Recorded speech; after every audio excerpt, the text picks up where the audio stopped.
Hello everyone. In this video I'll be showing you how to make the best crispy chicken breast tenders, making them from chicken breast, flour, breadcrumbs, olive oil, and a little bit of seasoning. So very simple ingredients here. Chicken breasts are really high in protein, so this is going to be relatively healthy, and we're going to make it taste really good. So first things first, we need chicken breast here, and I'm just using air chilled chicken breast that I got from the grocery store.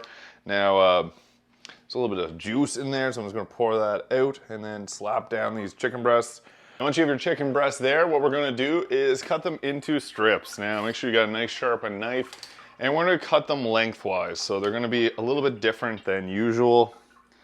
You usually wanna cut against the grain, but we're going with the grain here this time just to make sure that they're in nice, tender sizes.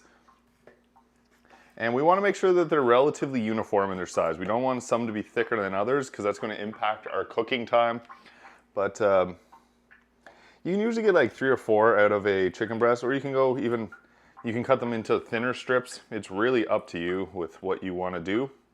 But we're just going to cut these here, and then we're going to get them breaded, which is the fun part. So there we go.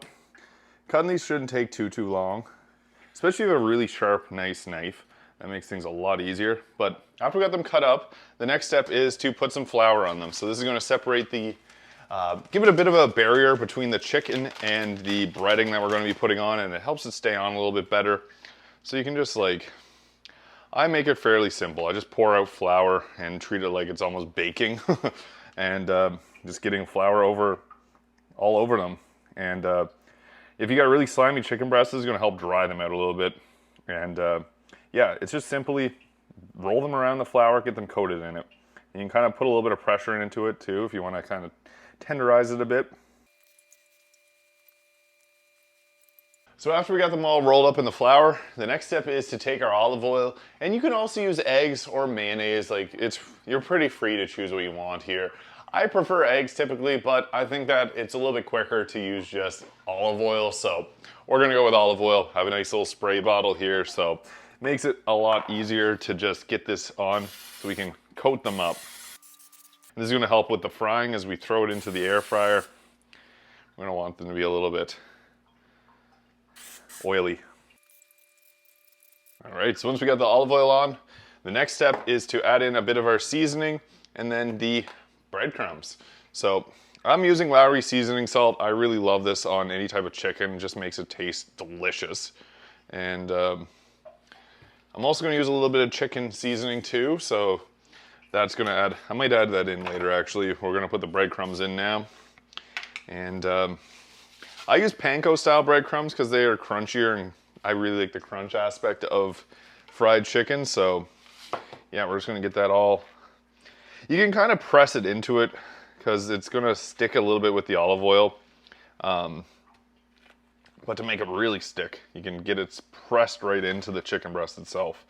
And I find that that just gives it a really nice texture, and it holds well that way too. So just makes it a little easier. So after we have all of our chicken breasts breaded, we're going to move them aside, clean up the area that we're working in, and then we're going to throw them in the air fryer. So I use a Ninja Foodi as my air fryer, and I find it works really well, but this will work in pretty much any air fryer. So that makes it very versatile. Most air fryers kind of work the same. It's just a convection oven, so with a bit of wind power. Now we're going to pop this down, open it up, and when we want to put them onto the tray, we want to make sure that they're not touching each other, because the more airflow and the better the distance, the better they cook. So we're gonna just make sure that they are kept at a distance. And I've done 4 chicken breasts in this 13 by 13 pan before, so you can really get away with anything in it. But it just really depends on your air fryer size, because we do want somewhat of a gap in between them just to allow for better cooking.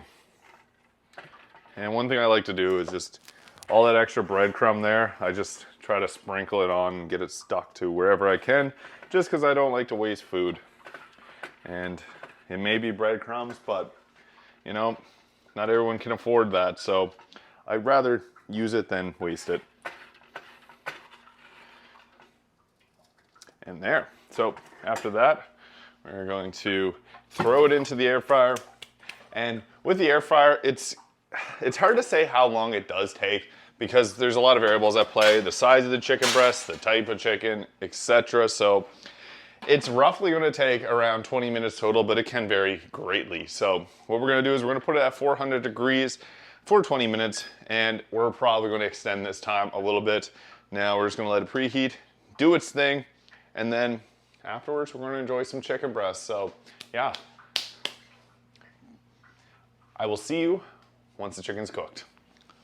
So after about 22 minutes for these, they should be done. Now, again, time may vary significantly on these, so you just kind of have to watch it when it's getting near the time, but my favorite thing to do is just throw on a couple YouTube videos and wait right by the air fryer, watching it closely, because it smells really nice. But then you'll get some really nice crispy chicken tenders, just like this. Really easy, like this didn't take too long. It's gonna be pretty good calories because it's chicken breast, just with a little bit of olive oil and breadcrumbs and flour on it. So not crazy high in, calorically dense things. The most calorically dense would be the olive oil, and it's pretty decent for you, so that's not too bad. I'm gonna do a little mukbang video of me eating all of these chicken strips and a bunch of different hot sauces and things. So if you wanna check that out too, you can go right ahead, but that's the little quick recipe for some crispy chicken tenders made from chicken breast. Hope you enjoyed this video, and if you did, please hit that like and subscribe button below, and I'll see you in the next video. Thank you so much.